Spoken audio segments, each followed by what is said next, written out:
বন্দে মাতরমকে আগেই জাতীয় গানের মর্যাদা দেওয়া হয়েছে, আর এবার এই গানের অমর্যাদায় কড়া শাস্তি হতে পারে। রাজ্যসভায় পেশ করা হলো বিল।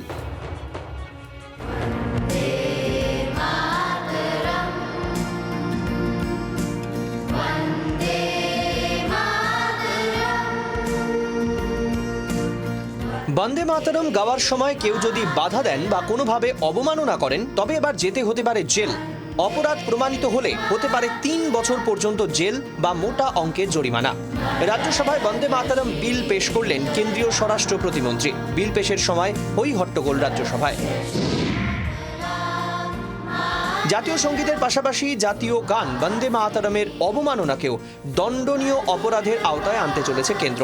প্রস্তাবিত এই বিলটির নাম prevention of insults to national honour সংশোধনী বিল। বন্দে মাতরম বিলটি সংসদের দুকক্ষে পাশ হয়ে গেলেই দেশের জাতীয় সঙ্গীতের মতোই সমকক্ষ আইনি সুরক্ষা এবং মর্যাদা পাবে বঙ্কিমচন্দ্রের বন্দে মাতরম। দিল্লি থেকে রাজীব চক্রবর্তী রিপোর্ট, জি24 ঘন্টা।